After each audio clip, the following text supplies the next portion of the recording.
Amada iglesia, amados hermanos y hermanas, ministros competentes del nuevo pacto y amigos de este ministerio, sean todos bienvenidos una vez más al estudio bíblico de hoy. Dice la palabra de Dios en Juan capítulo 3 versículo 5, hablando Jesús con Nicodemo, respondiendo Jesús: de cierto te digo que el que no naciere de agua y del Espíritu no puede entrar en el reino de Dios. Lo que es nacido de la carne, carne es, y lo que es nacido del Espíritu con mayúscula, Espíritu con minúscula, es. En el tema anterior iniciamos a hablar del nuevo nacimiento y lo que esto significa. Y el tema que quiero compartir con ustedes hoy lo he llamado: ¿os es necesario nacer de nuevo? Y todos son bienvenidos.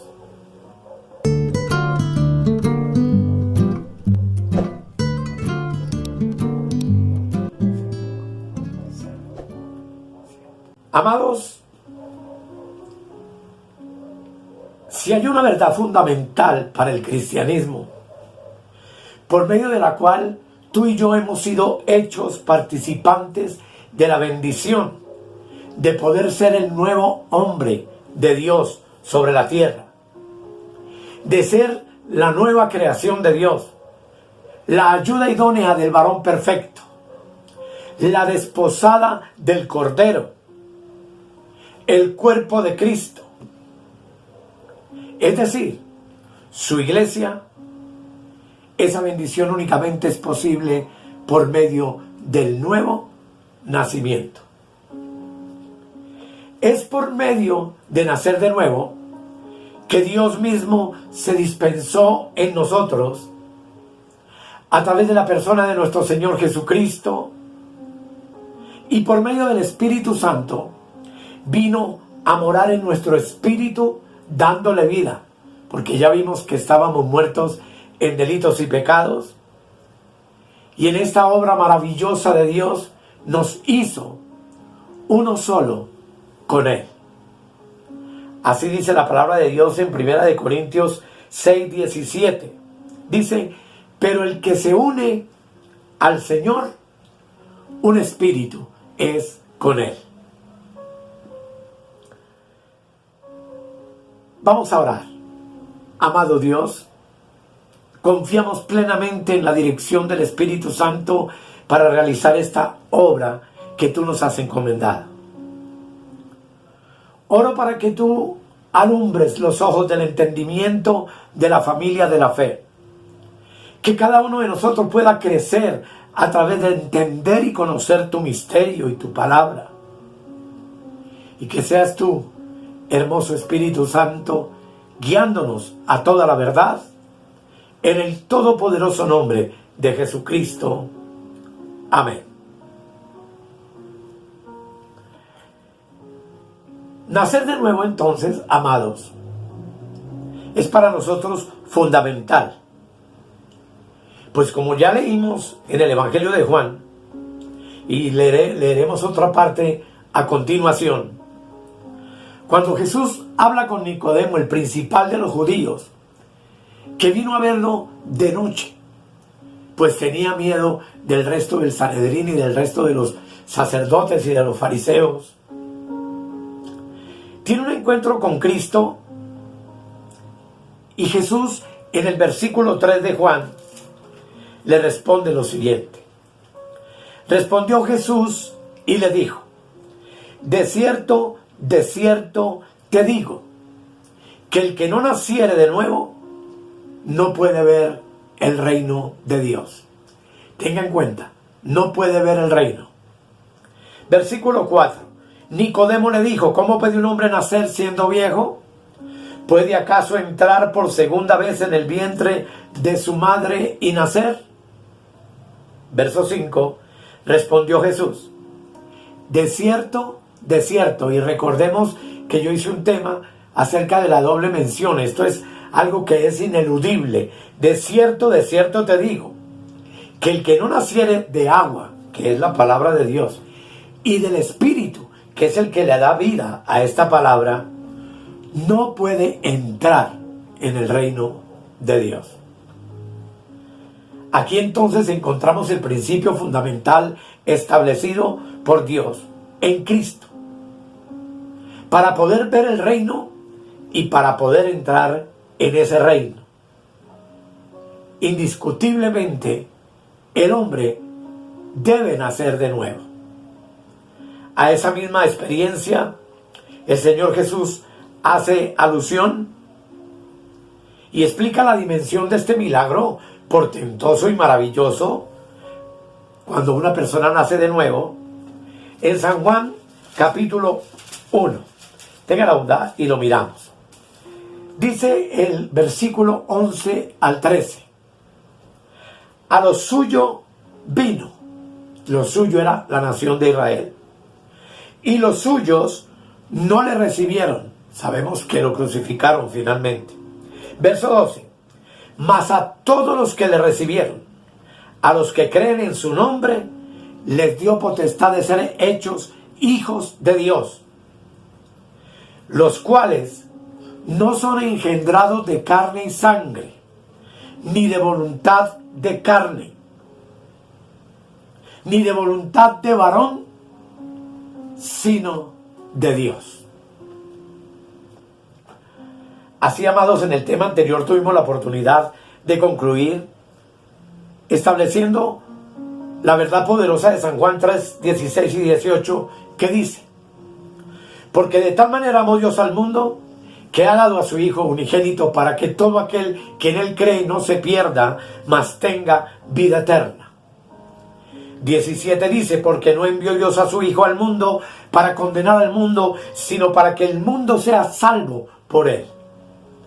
El 18 afirma: el que en él cree no es condenado, pero el que no cree ya ha sido condenado, porque no ha creído en el nombre del unigénito Hijo de Dios.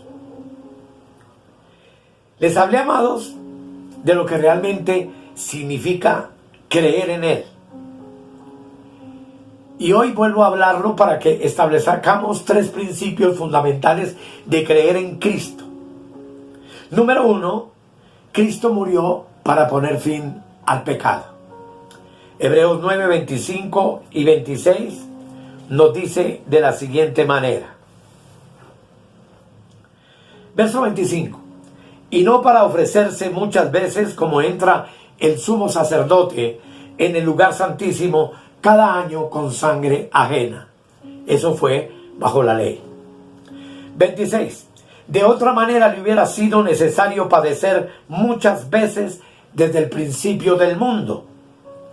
Pero ahora, en la consumación de los siglos, se presentó una vez para siempre por el sacrificio de sí mismo, para quitar de en medio el pecado.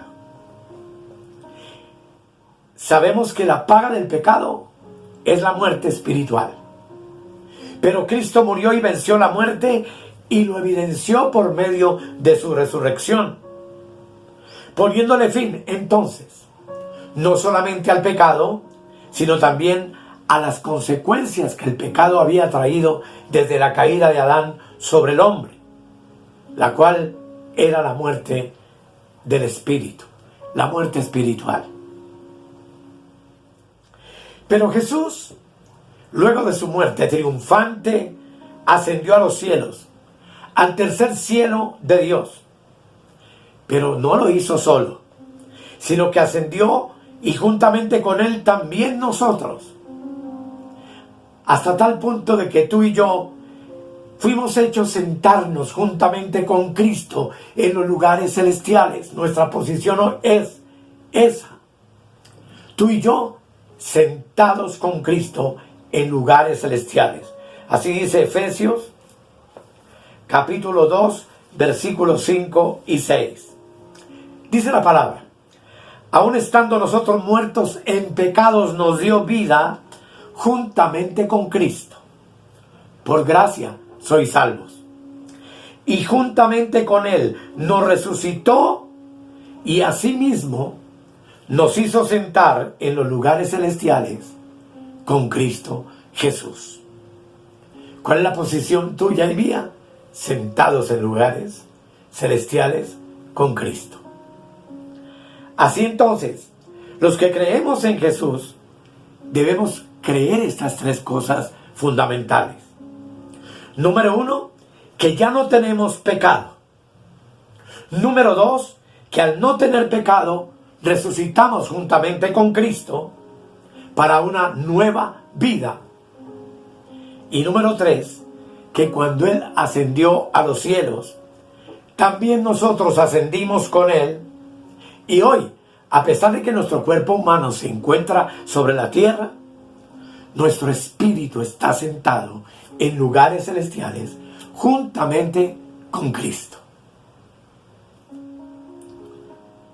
Así que les dije en el tema anterior, finalizando, que no debemos confundir la posición que tú y yo tenemos con la experiencia. La posición es que estamos muertos, resucitados y ascendidos al tercer cielo. Cuando una persona cree en el Señor Jesucristo, indudablemente es un niño. Y aunque todavía es débil, quizá no entienda ni conozca estos hechos. Dios, sin embargo, le dio una posición en la cual ese niño recién convertido puede darse por muerto al pecado, por resucitado juntamente con Cristo y por ascendido también a los lugares celestiales. Como creyentes, amados, estamos en una posición en la que poseemos todas las experiencias de lo que fue y de lo que pasó con el Señor Jesucristo. Y en experiencia, el nuevo convertido por lo menos debe estar convencido de que nació de nuevo para la gloria de Dios. Entonces, el nuevo nacimiento no se debe a que el pecador haya experimentado primero la muerte, la resurrección y la ascensión del Señor a cierto grado de conocimiento, sino que nace de nuevo al que cree en Él, al que pone su fe y su confianza en Él. Pero en su experiencia personal y en su crecimiento espiritual, es obvio que el creyente llegará a experimentar estas tres verdades de una manera absoluta en su vida, con el transcurrir de los años de conocer a Dios. No es inmediato. La posición está dada. Este nuevo nacimiento produce la experiencia de nacer de nuevo. Pero ahora el creyente irá avanzando para llegar a conocer el poder de la resurrección de Cristo, pero ya fue vivificado. Y llegará a entender que ya está resucitado y que juntamente con Cristo ya está sentado en los lugares celestiales. Leemos de manera maravillosa el libro de Proverbios capítulo 20. Proverbios 20, versículo 27, donde la palabra de Dios dice, escucha bien: lámpara de Jehová es el espíritu del hombre. ¿Qué implica esto? Que cuando uno nace de nuevo o es regenerado por Dios, el Espíritu Santo entró en nosotros. Penetró en el espíritu del hombre como la luz de una lámpara. Y ese espíritu muerto entonces recibió la vida ingresada de Dios a través del Espíritu Santo. Y esa vida de Dios ingresada en él, en su espíritu, por el Espíritu Santo, lo convirtió entonces en una nueva criatura, en una nueva creación. En esto consiste el espíritu nuevo, del cual habla el libro de Ezequiel en el capítulo 30, versículo 26. Ezequiel 30, verso 26. La palabra de Dios dice allí: os daré corazón nuevo y pondré espíritu nuevo dentro de vosotros. Y quitaré de vuestra carne el corazón de piedra y os daré un corazón de carne. En el nuevo nacimiento recibimos la renovación de una mente, cuando habla de corazón nuevo.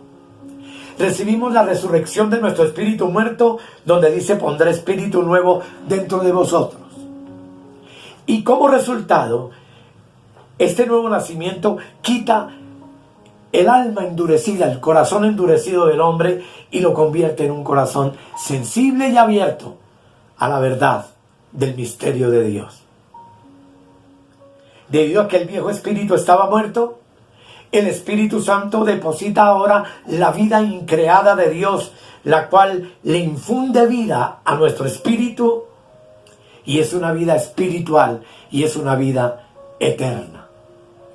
Yo sé que me van a entender, amados, pero sé que tampoco es muy fácil de explicar estas verdades. Pero antes de la regeneración, antes de nacer de nuevo, el espíritu del hombre era gobernado por el alma, la cual a su vez era dominada por el yo, el cual era regido por el cuerpo, y este cuerpo a su vez estaba controlado por la lujuria y el pecado, pues el apóstol Pablo dice que el pecado mora en este cuerpo mortal.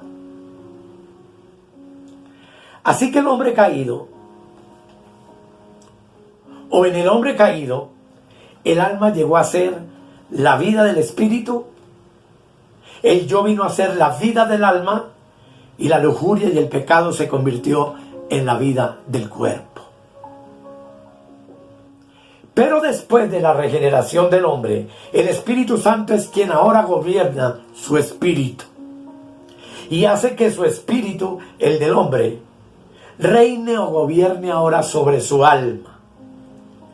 Y por medio del alma, también el Espíritu gobierna por medio de su voz, la voz del Espíritu Santo, sobre todos los apetitos de la carne, sobre todos los malos deseos del cuerpo. Ahora el Espíritu Santo llega a ser la vida del espíritu del hombre y el espíritu la vida de todo su ser. Y sentados desde el trono, nuestro espíritu nos permite entonces con Cristo ejercer dominio y señorío sobre el alma y el cuerpo. Eso es lo que significa nos hizo reyes y sacerdotes en el libro de Apocalipsis capítulo 1, versículo 6. En la regeneración el Espíritu Santo revive al espíritu humano y lo renueva.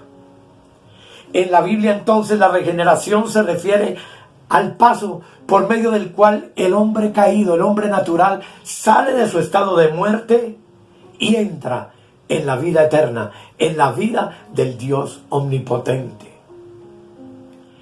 Dice la Escritura que ha pasado de muerte a vida.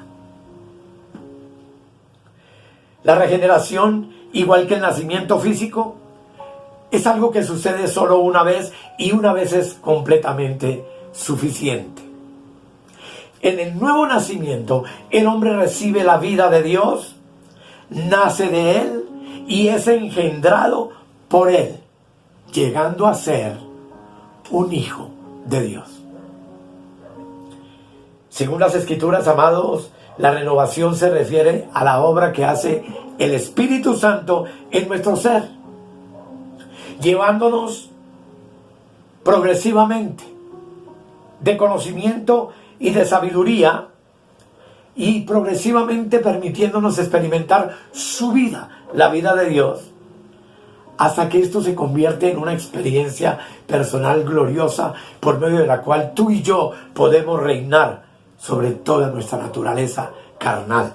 Desde el espíritu donde estamos sentados con Cristo, gobernamos sobre el alma con sus tres facultades, mente, emociones y voluntad, y sobre nuestro cuerpo, con sus 5 sentidos, que es el instrumento del pecado, como lo dice claramente la Escritura.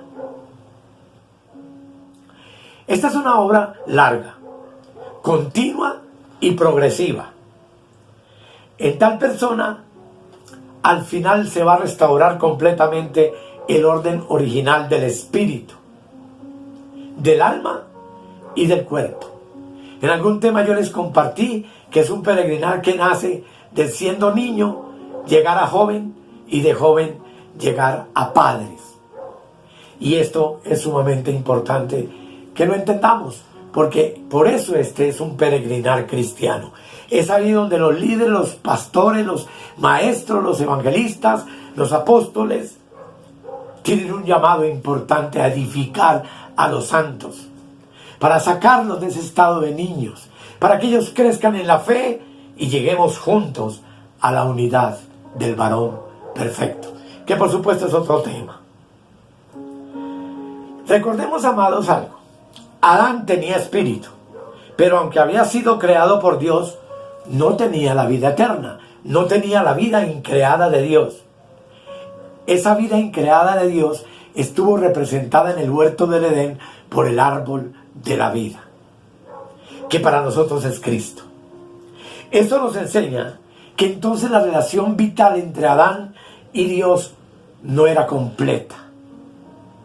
Al igual que los ángeles, Adán fue llamado hijo de Dios, y tú encuentras esa verdad en Lucas 3:38. Por favor, léela, ya que Dios lo creó directamente. Pero quienes creemos en el Señor Jesús, somos engendrados directamente por Él, como dice Juan, capítulo 1, versículo 12 y 13, que vale la pena de nuevo leerlo. Dice la palabra de Dios. Juan 1, 12, 13. Mas a todos los que le recibieron, a los que creen en su nombre, les dio potestad de ser hechos hijos de Dios. Nacieron. Dice, los cuales no son engendrados de sangre, ni de voluntad de carne, ni de voluntad de varón, sino de Dios. De este modo, es que tú y yo hoy podemos tener una relación vital con Él. Y es que, amados, la vida que heredan los hijos nacidos de nuevo es la vida del Padre, así como en el mundo natural. Y ya nosotros nacimos de Dios. Y como hemos nacido de Dios y somos sus hijos, ahora tú y yo hemos sido hechos participantes de su naturaleza divina. Así dice 2 de Pedro, capítulo 1, versículo 4. Por favor, leámoslo. Dice la palabra: por medio de las cuales nos ha dado preciosas y grandísimas promesas, para que por ellas llegases a ser participantes de la naturaleza divina, habiendo huido de la corrupción que hay en el mundo a causa de la concupiscencia. Si Adán hubiera querido recibir la vida que Dios le ofreció, ha debido comer del árbol de la vida. Lo repito, ese árbol tipifica a Cristo. Y entonces Adán hubiera tenido vida eterna, hubiera recibido la vida increada de Dios y jamás hubiera muerto. El espíritu de Adán vino de Dios y existe para siempre, porque todos los espíritus existen para siempre. Pero esa vida llegaría a ser eterna dependiendo de la respuesta de Adán al mandamiento de Dios de comer del árbol de la vida y no comer del árbol del conocimiento, de la ciencia, del bien y del mal, que todos ya sabemos que le fue prohibido. Lo que los creyentes obtenemos en la regeneración entonces es la vida de Dios. Una vida que Adán no pudo obtener, pues Adán desobedeció y cayó, como todos nosotros lo sabemos. Así, amados, la regeneración no solamente sirve para restaurar el espíritu y el alma del hombre, sacándolos de la confusión, del caos, de las tinieblas y del pecado en que el hombre ha vivido cuando estaba sin Cristo, sino que además hace que el hombre hoy posea una vida sobrenatural, la vida sobrenatural de Dios. El espíritu muerto y caído del hombre es vivificado al recibir la vida de Dios que les dada por medio del Espíritu Santo en su espíritu. En esto es que consiste el nuevo nacimiento. Esto es la regeneración.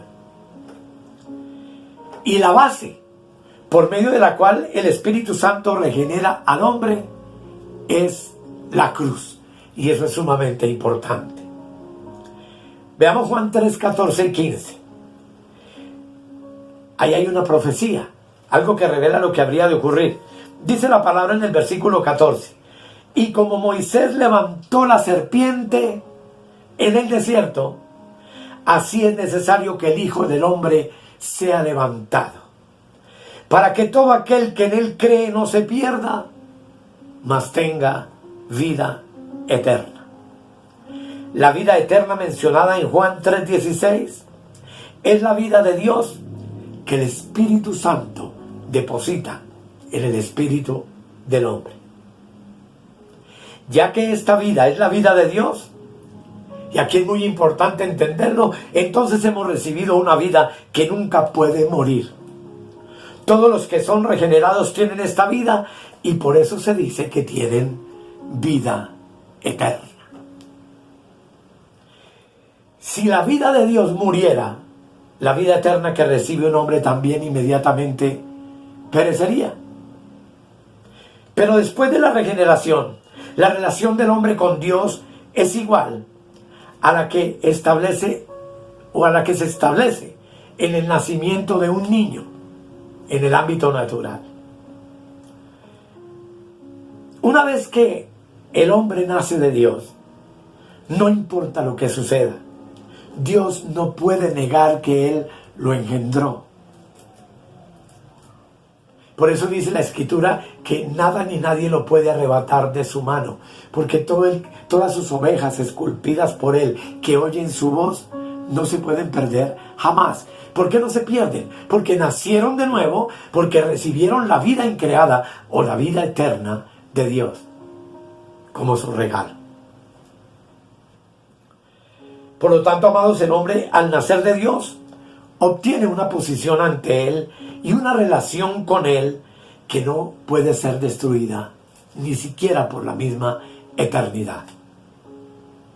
El hombre no recibe esto por medio del progreso de su espiritualidad, ni por la santidad que tenga después de haber creído, sino que lo recibe por medio de la regeneración, por medio del nuevo nacimiento que se efectúa el mismo día en que Dios coloca la fe en el corazón de esta persona para que crea en el Señor Jesucristo como su Salvador. Dios da a los regenerados vida eterna. Por lo tanto, esta posición y esta vida jamás pueden ser anulados. Cuando el hombre es regenerado, obtiene la vida de Dios y este es el punto de partida de nuestra vida cristiana. Y es la mínima experiencia que todo creyente recién convertido recibe de parte de Dios. Todo aquel que no haya creído en la muerte del Señor Jesús, ni haya recibido su vida sobrenatural, de la cual carece todos los hombres originalmente, sin importar entonces cuánto celo, cuánto pueda progresar en la religión, en la moralidad, en el aprendizaje, siempre estará muerto ante los ojos de Dios. De ahí la importancia, de ahí la necesidad de nacer de nuevo. Todo aquel que no tiene la vida de Dios está muerto. Con la regeneración como punto de partida, entonces la vida espiritual tiene la posibilidad de crecer. Y comienza el peregrinar cristiano, y comienza Dios a revelarse a nuestras vidas a través de los años, para gloria nuestra, pues nuestra gloria, amados, es conocerlo y entenderlo. Y ya vimos que vida eterna es conocer a Dios y a su Hijo precioso, a quien Él envió para salvarnos. La capacidad entonces de esta nueva vida está completa y está predestinada para ascender al plano más elevado. Sin embargo, en el que acaba de nacer de nuevo, esa vida no es madura. Es como, por poner un ejemplo, como una fruta verde, que aunque tiene la vida completa, todavía está incapacitada para hacer esa fruta hermosa en plenitud, que todos puedan degustar, que sirva de alimento. A pesar de que esa fruta verde tiene todas las cualidades orgánicas para hacerlo. Lo mismo sucede, amados, en la regeneración del hombre. En el hombre regenerado existe una capacidad inmensamente grande de la vida de Dios que sin duda alguna le permitirá avanzar.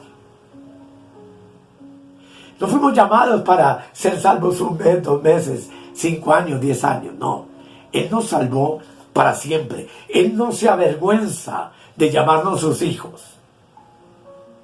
Pero luego del nacimiento, del nuevo nacimiento, de ahí en adelante, el Espíritu Santo podrá guiar a ese convertido hacia adelante, con una meta que veremos en el próximo tema, que es sumamente importante, pero que yo quiero reducir a algo en este tema que estoy compartiendo con ustedes.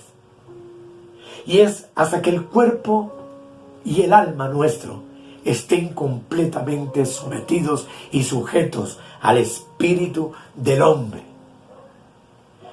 en donde mora el Espíritu de Dios, que obviamente hace que todo el ser tripartito, espíritu, alma y cuerpo, de la persona regenerada, llegue a la madurez por medio del Espíritu Santo de Dios. Sí que todo esto es mucha información, amados. Que muchas de estas cosas jamás nos las dijeron, ni las habíamos oído quizá. Pero hoy tú y yo, como reyes y sacerdotes, sentados en el trono de nuestro espíritu en lugares celestiales con Cristo, tenemos como meta fundamental reinar, gobernar sobre el alma y el cuerpo, logrando para eso entonces que el cuerpo y el alma estén sujetos y sometidos completamente a Cristo y lograr la meta de vivir Cristo. Esa es la meta suprema de este llamamiento, como veremos en el próximo tema. La meta de este llamamiento glorioso y de este nuevo nacimiento es que tú y yo seamos Cristo. Pues sabemos que tú y yo somos miembros de su cuerpo, de su carne y de sus huesos. Y sabemos también que el que se une al Señor, un espíritu, es con Él. Vamos a orar. Padre, yo sé que todo esto es tan extraordinario. Todo este misterio maravilloso que tú nos revelas nos asombra, nos fascina, nos invita a apasionarnos por Cristo como quizá nunca antes lo hemos hecho. No a vivir una vida religiosa de apariencias, sino a vivir Cristo, a llegar a la meta suprema de ese llamamiento tuyo para cada uno de nosotros, que es, como veremos, ser hechos conformes a la imagen de tu Hijo. Para que, como dice el apóstol en el libro de Gálatas, capítulo 3, versículo 20, podamos llegar a exclamar: ya no vivo yo, mas Cristo vive en mí. Y lo que ahora vivo en la carne, es decir, mi alma y mi cuerpo, lo vivo en la fe del Hijo de Dios, el cual me amó y se entregó a sí mismo por mí. Gracias, Dios, por tu hermosa palabra, y gracias por revelarnos tu misterio. En el nombre de Jesús. Amén. Y amén. Amados, muchas gracias por su atención. Muchas gracias por el tiempo que ustedes le regalan a este canal para ser educados en su entendimiento. No olvides suscribirte y darle like a nuestros videos, pues todo eso nos bendice y nos permite entender a dónde estamos llegando cada día. Que mi Señor les continúe bendiciendo y nos vemos, si el Señor lo permite, en el próximo tema. Muchas, pero muchas bendiciones para todos.